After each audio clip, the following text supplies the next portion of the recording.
And this is exactly why I stop working out, because the scale stops moving and then I think that it's not working. But I know that's not the case. Hi, I'm Nick, and this is the GLP1 Girl Code. I am so excited you're here for another weekly update on my GLP1 journey that is up and down, sideways, and all over the place because I don't know. I'm doing all the right things. I am consistently showing up, but the scale is still barely moving. I'm going to give myself a little bit of self-compassion this week just because of the fact that it is Thanksgiving week, and I did lose weight actually. Last week I was 188.7 and this week I'm 188.2. So I am down 0.5. I'm down half a pound. Half a pound is better than nothing. And I do know that it's probably because I am holding on to water because I'm adding an exercise into my routine for the first time in years. Definitely the first time since starting a GLP-1. I started my GLP-1 journey back in March of 2023 at 258 pounds. Now I am 188 pounds. I have lost a significant amount of weight using a GLP-1, but I have been stalled for so long that it's getting a bit annoying, to tell you the truth. For me, the part that sucks the most is that I know I'm doing all of the things that I need to be doing, and I'm just not seeing it pay off on the scale. So I have started taking measurements. I did buy a measurement tape that will automatically send the measurements to my phone because I like easy. I have to have easy or I'm not going to do it. I did take my first measurements this week. That way I can also track that, because I know that when I start working out, the scale tends to freeze and then I start second guessing everything and I end up wanting to give up going to the gym just because I feel like it's not paying off. But I know that's not the case. I know that it's just because my muscles are getting used to it. I have been so sore. It's absolutely ridiculous. It was Thanksgiving week. We'll talk about Thanksgiving. We'll talk about some family drama that happened. We'll talk about trauma and stress and sleep and all of the things. We'll talk about my injection. We'll talk about if I had side effects or not, if I stayed at a 6 milligram dose, what I ate, did I eat out, how many times did I go to the gym.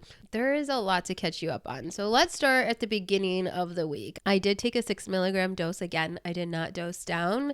I again used the help of ChatGPT to come up with a plan on how I could avoid the side effects that I usually have, which are diarrhea and sulfur burps. ChatGPT is a huge savior when it comes to my GLP-1 journey. And if you're not using ChatGPT to help you on your GLP-1 journey, you are missing out on a vital tool that could be helping make things so much easier. I love ChatGPT so much that I just recorded a ChatGPT workshop for the women inside the GLP1 Girl Code. You can get in to my premium membership and you will have access to this workshop as well. Right now, I am also selling it a la carte, so you can purchase it. It's currently on pre-sale. I'll go ahead and link that down below. It's on a pre-sale right now. It's actually going to launch on December 8th, which is a week from tomorrow. And everything will drop. The workshop will drop. It also comes with a Q&A. After you watch the workshop, you'll submit your questions to a form. And then in January, I will be recording a part 2 answering all of the questions that people want to know about ChatGPT in accordance with my workshop. So it's 2 parts, 2 videos. The first workshop is already filmed and it is really good. It's all about how you can use ChatGPT for GLP-1 success. I will link that down below in case you are interested in more about that. But ChatGPT absolutely helped me. I did not have any side effects again with my 6 milligram dose, except for a slight headache. And I went straight to ChatGPT to try to find out what could be causing it and what I could do to help. ChatGPT gave me some suggestions and my headache went away shortly after I did them. It is absolutely amazing how you can ask ChatGPT in real time for recommendations on how to feel better, how to get over side effects, just mental mindset stuff. I also had a therapy session with ChatGPT after I dropped my mother off after Thanksgiving. We'll get into that drama a little bit later. My suppression was working really well all week. I only worked on Monday and Tuesday. Those are the 2 days that I went to the gym. So Monday I went to the gym after work, and Tuesday I went to the gym after work. I did want to go a third day. It just didn't work out just because of everything going on this week. But 2 days is my first actual goal, and then I want to work up to 3 to 4 days. But just showing up for 2 days is a huge win for me because I wasn't going to the gym at all before. So that works. Monday and Tuesday, we also ate at home. I did not eat out. I also did not order food to work at all. I mean, it was only 2 days, but I did not order food. I took food from home. I actually think that that is turning into an actual routine. It's just very easy for me to get up, pack my lunch. I am saving so much money by doing that, guys. I was like ordering food every single day. DoorDash is expensive. I was spending like $100 every single week. Can't do that anymore. I've stuck to just a turkey and cheese sandwich with mayonnaise because it's so easy. Sometimes I will warm it up and have like a grilled cheese with turkey, but that's typically what I'm eating every day for lunch. I don't really take anything else. I have my Bare Bells protein bar for breakfast. Just when I get hungry, I don't plan like I'm going to eat this every day at 8:30. No, like I just have it with me, and as soon as I start feeling hungry, I eat my Bare Bells. Then that gets me to lunch, and then I have my sandwich, and then that gets me all the way to dinner. We did eat out a little bit more often this week just because on Wednesday I didn't want to cook because I had just cleaned the kitchen for Thursday, and then on Friday I didn't want to cook because I just cooked the day before, which means there was a little bit more eating out this week, but it wasn't detrimental to the scale, I don't think. We also went to see Wicked yesterday. I had a bowl of popcorn and 2 slices of a personal pizza. Interesting enough, though, on my way home from the movie, I felt nauseous. Like I actually thought I was going to throw up.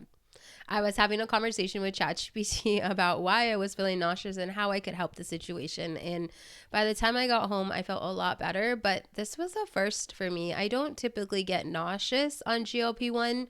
I don't know if it was the butter. ChatGPT confirmed that it was the butter and the pizza combination that caused the nausea, which makes perfect sense. Those probably shouldn't be things that I'm eating the day after injection.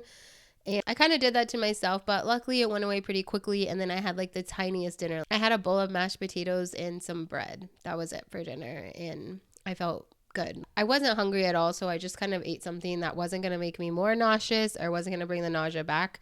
But that's what I did yesterday. It's about 12:25. I just had lunch. I did go to Jimmy John's because we went grocery shopping. So I went to Jimmy John's and got a BLT, and I had a Bare Bells protein bar this morning before the GLP1 Girl Code meeting because today was a 9 a.m. meeting. It was an amazing meeting. You should absolutely join one of our meetings. You would love it. And then let's get to Thanksgiving. So huge non-scale victory.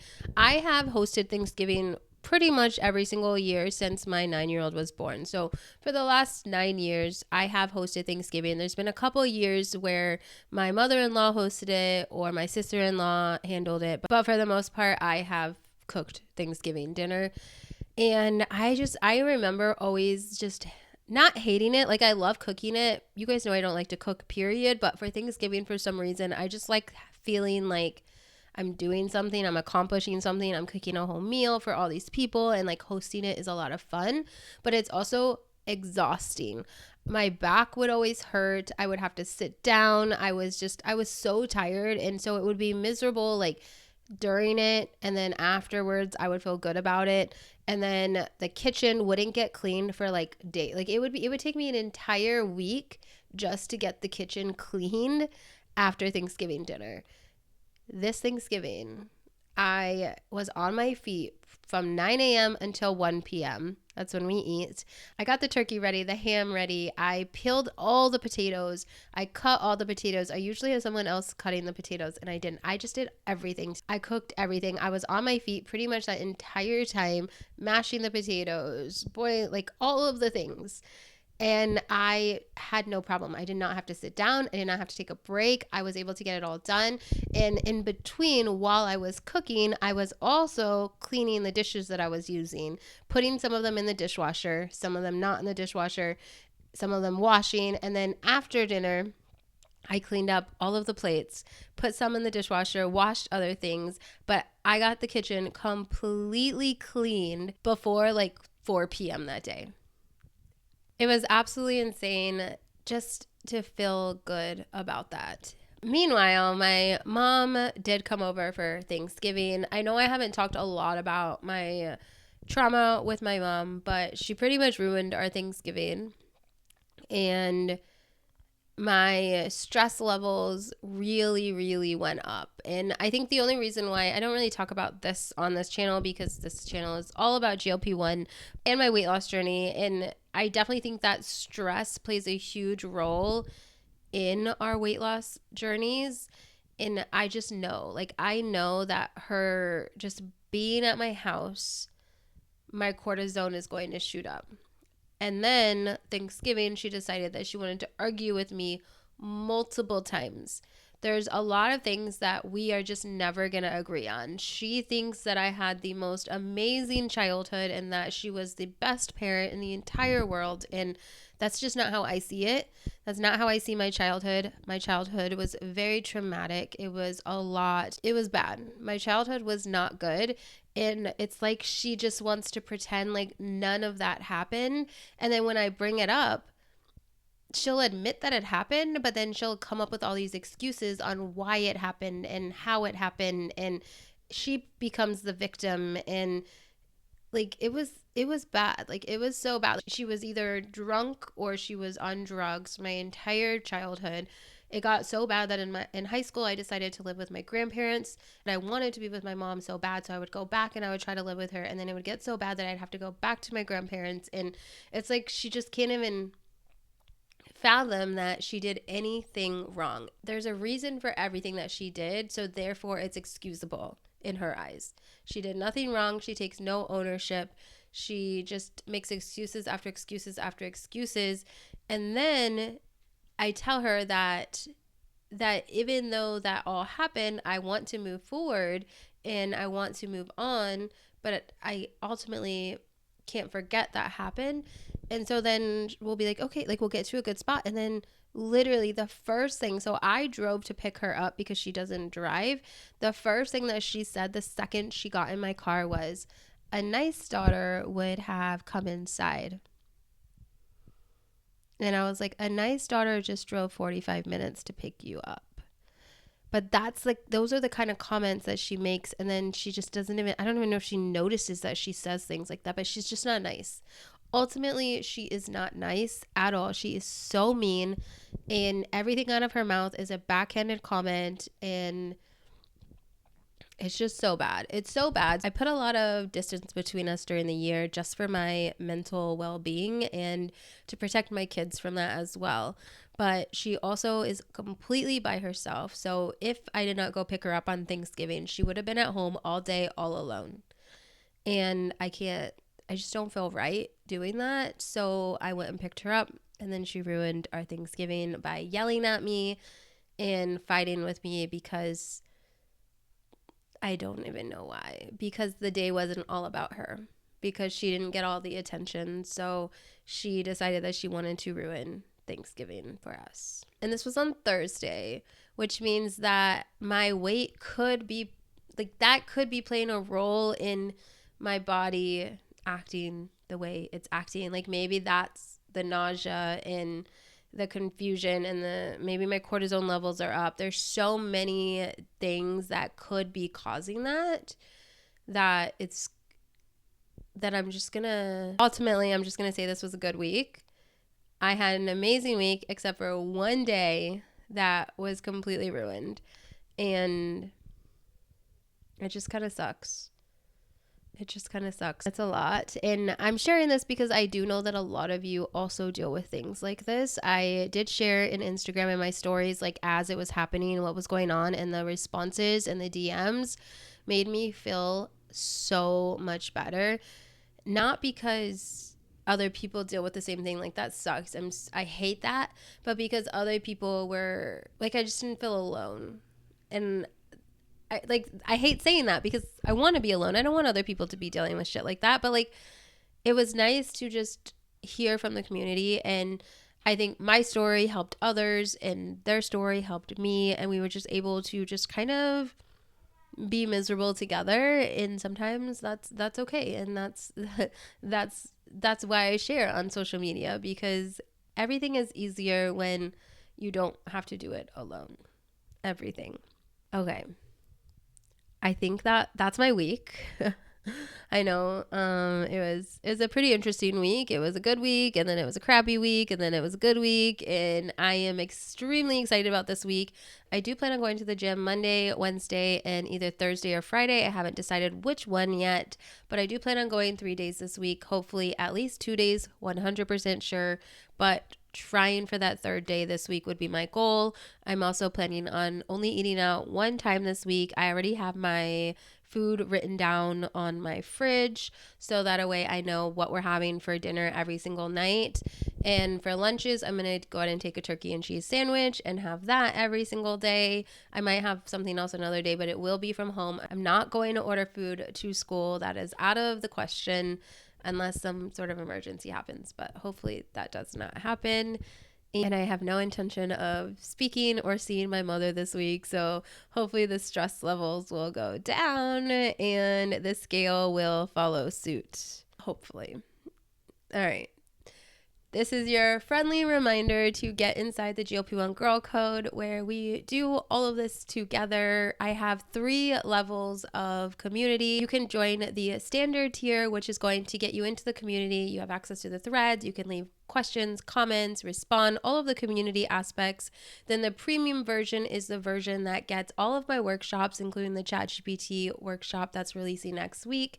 You also get access to the GLP1 Girl Method, any of the courses or workshops that I have coming out. That is all in the premium version. And then we have the VIP tier. The VIP tier gets access to everything, including the meeting space. The VIP space is really made for the women who really want to show up and have that extra support. That space is for the women who want to show up for our meetings. Our meetings are so good, and we would love to have you in there. We'd love to hear how it's going and to cheer and support you. If you are ready to get started on a GLP-1, Elara is still having their Black Friday special until tomorrow. It closes tomorrow, so definitely get in there, get signed up. Don't miss out on this special. You can get $50 off a starter pack if you are switching to Elara, or you get $80 off if you are starting fresh. But that ends, I believe, at midnight on December 1st. So get in there quickly and get that taken care of. And let me know if there's any other way that I can support you on your journey. You guys mean so much to me. You support me so much. Just every single comment that you leave makes me feel so good. And I just appreciate you. If this is the first time you are seeing my face, don't forget to hit that subscribe button. And just remember, you are doing so much better than you think. You've got this. Go ahead and watch this video next, and I will see you next week.